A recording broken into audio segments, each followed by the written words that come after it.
Hi everyone, Sif Alchemist here. Today is Friday the 13th, and since it is Friday the 13th, I'm gonna take this opportunity and talk about this day. A very important event took place in this day, and I want to address it. This is an occult subject. It's controversial, of course, because it is occult, but there are many misconceptions about the subject, about why in North America, in the United States and Canada, number 13 is not a good number, and especially Friday the 13th. Even buildings don't have the 13th floor. You find that in many case scenarios, people in North America try to avoid number 13. But why is that? What's the occult history of Friday the 13th? This goes back all the way to the Knights Templar, and this is eventually connected to Freemasonry. So I'm gonna start with the beginning. What happened?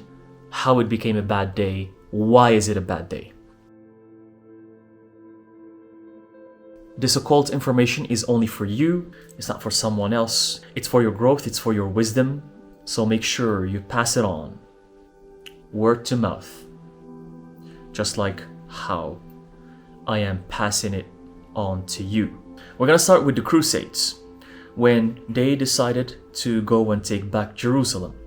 They did not have enough power to protect themselves. They didn't have enough soldiers to protect them, and they didn't have enough money. They didn't even know how to get there from Europe all the way to Jerusalem. So in the beginning, there was this organization that worked with the church, and it was called the Knights Templars. The Knights Templars' duty and mission back then was to solely protect the Crusaders along their journey from Europe to Jerusalem. This journey, because it is on foot, takes months and months. So the Knights Templars, over the months, over the years, gathered an incredible amount of wealth because they were taking money from the church, taking money from people. Well, they were hired, they were paid to do so, they were paid to protect. They were strong, they were powerful, and they became wealthy, they became rich because people used to pay them during their exodus, if you will. But over the years, the Knights Templars started to gain control. They started to become more and more powerful than the Crusaders that hired them, more powerful than the church that hired them.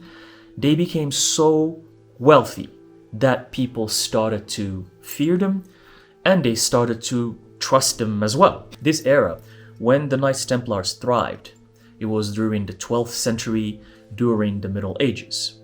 So they were very powerful. They gathered a lot of power, a lot of money, a lot of men, and they started to access and control all of the knowledge, the books, the manuscripts, the treasures that they found along the journey, all the way from Europe to Jerusalem.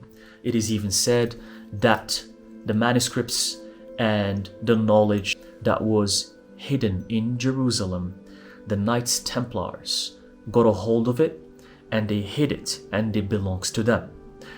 So this has continued in the Middle Ages, and the Knights Templars became a power to be reckoned with.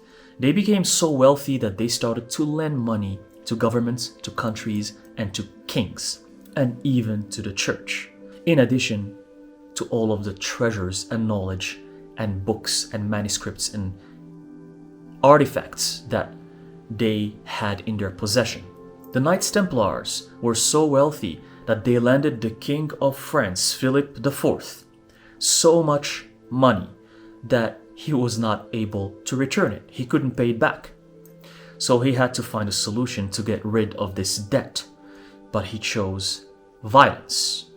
In addition to lending a lot of money to the church and the overwhelming control that the Knights Templars had compared to everyone around them, the people with power, King Philip IV and Pope Clement V decided to combine forces and get rid of the Knights Templars, execute them, kill them, annihilate them.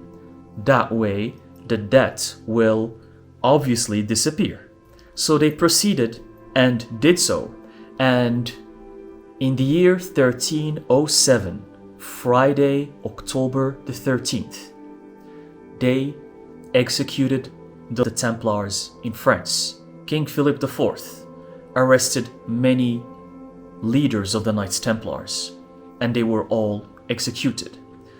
They were tortured and punished by the Inquisition, by the Church, and by the King for practicing black magic, for worshipping idols such as the Baphomet, and for blasphemy. Of course, these were accusations. There is no proof that the Knights Templars worshipped the Baphomet or worshipped idols or practiced black magic, but they executed high-ranking generals, high-ranking people amongst the Knights Templars in front of everyone as an example that from that day on, Friday the 13th, 1307, from that day on, the Knights Templars don't exist and will not exist anymore. But how come we still have that notion of Friday the 13th? That's because during that day, it was horrifying. It was scary. People were fearful. They became very scared of the king. They became scared of the church. And they were realizing that this powerhouse, which is the Knights Templars, cannot do anything against the church, against the king. So people were terrified.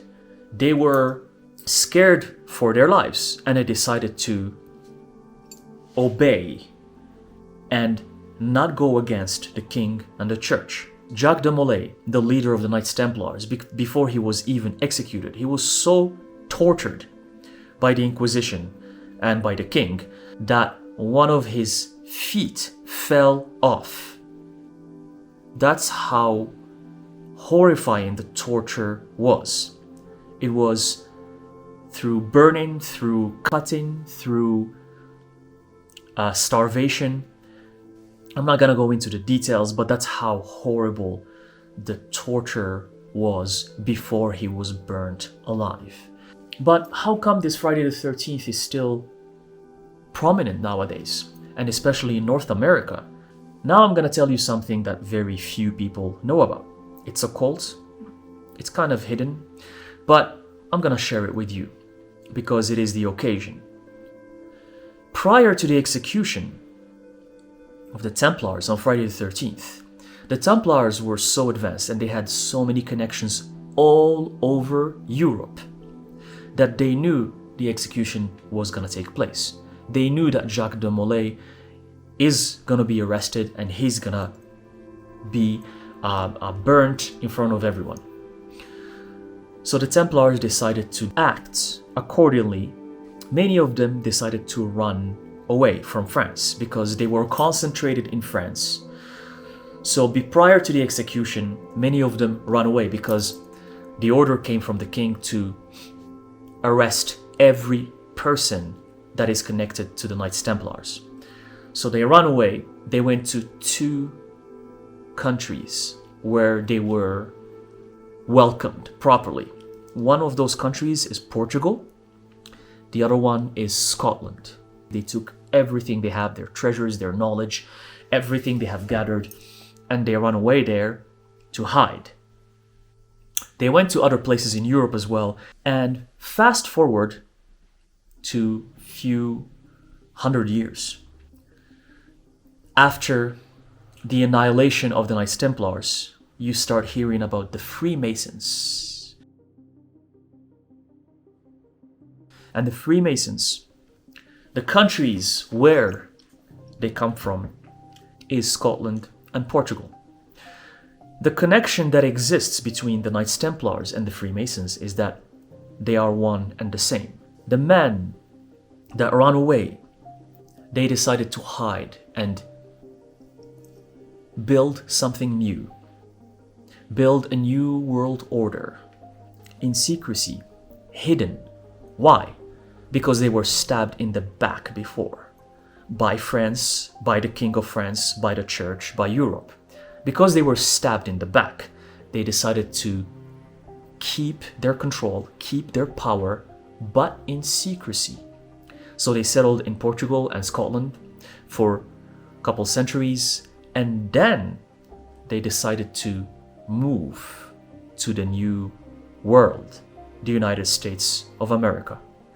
So many Knights Templars who eventually moved to the United States met there and organized what people label today as the Freemasons or Freemasonry. See, because the Knights Templars, when they arrived at Jerusalem, and they found the blueprints and manuscripts that go back to the Temple of Solomon. They even found maps, world maps, that showed the land of America before Columbus even went there. In fact, Christopher Columbus, Vasco da Gama, and all of these sailors that explored the world, there are rumors that they used maps from the Knights Templars because they were of the order of the Templars themselves. There's even paintings of the ships of Christopher Columbus, and the cross of the Knights Templars is on his ship. Vasco da Gama was a Knights Templar as well. They had that knowledge, they had access to that knowledge. That's why they were able to go to the United States of America, because of maps they found in Jerusalem, in Egypt, many remnants of the Library of Alexandria, many artifacts, many things that the public is not aware of. Meaning that they knew about the existence of America, the American continent, way before they reached there. These are all details, but they're very important details. Some of them might be 100% true and some of them might not. But what's certain is that the Freemasons are the descendants of the Knights Templars. They decided to keep their control, to keep their knowledge, to keep their wisdom, but behind the scenes. Because when they were in the open, they were stabbed in the back, they were burnt alive, they were chased, and they were killed. So they learned their lesson, and they found out that the best way to retain the control is to keep things in secrecy behind the scenes. Now, many people are gonna say, well, aren't they the Illuminati, this organization that runs the world using evil and using malicious and very evil things and rituals and sacrifices, human sacrifices, and so on and so forth, and human trafficking, and many rumors that circulate, and many conspiracy theories as well. Many people are gonna say, well, those are the same people who do that. I'm not here to say if these evil people who do evil things are the Freemasons, because the Freemasons are people who believe in knowledge, in wisdom. Their wisdom goes back to the Temple of Solomon, and maybe over the years, some of these Freemasons who were Knights Templars over the years, because we're talking about hundreds and hundreds of years of evolution, maybe some of them became what people like to label the Illuminati, or these evil, let's call them evil organization that wants just control and wants to spread evil on earth. But here's the thing, don't you think evil have existed since the dawn of creation? You think that the Illuminati are the ones who are creating evil right now? Maybe read history books. read about kingdoms, read about kings and queens and pharaohs and what happened in ancient times. Evil has always existed. Pointing fingers is not going to solve any problem, and it's not going to get you anywhere. There are evil people out there all around the world, in the United States, in Europe, in Africa, in Asia, in Australia, in the middle of the ocean. There are creatures that devour other peaceful creatures. Evil exists everywhere. And masters and the alchemists know this. But the point is to evolve, is to become a better person. For yourself, not for others, just for yourself. Because by becoming better for yourself, you can impact and give good examples for others to become better for themselves as well. It's not about saving the world.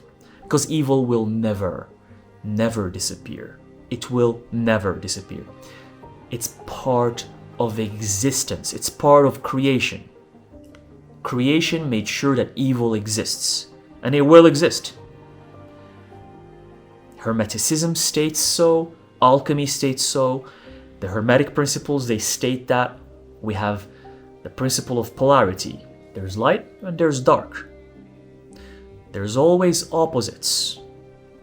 Always opposites, because that's how creation is made. So to go back to the Knights Templars, that is the reason why Friday the 13th in the United States of America is feared as a horrifying day. Because the people who run the United States of America, the Freemasons, that happened to their ancestors.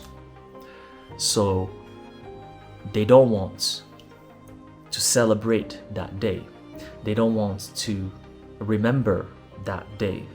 And when I mentioned that the Templars' knowledge go all the way back to the Temple of Solomon and that they have blueprints of the temple, I'm gonna ask you a question. Why do you think the White House looks like a temple? Maybe you can connect the dots. But Friday the 13th and number 13, the mystery of number 13, it doesn't end just here. I am here just barely scraping the surface. Number 13 in the alphabet is the number of the letter M. And Friday is associated with the planet Venus, the planet of the feminine energy. And you know what this M refers to, which connects to the feminine energy? Mary Magdalene, M and M again. Because the Knights Templars, they knew things the church didn't want to spread. Because Mary Magdalene, number 13, letter M, Friday Venus, was supposed to lead after the death of Jesus Christ, a female leader. But that's the other secret that the church throughout history was trying to hide. Thank you very much. I am called to stop here. Let me know in the comment section if you know any information about this, and what do you think about the Knights Templars, the Freemasons. Thank you again, and I will see you in the next video.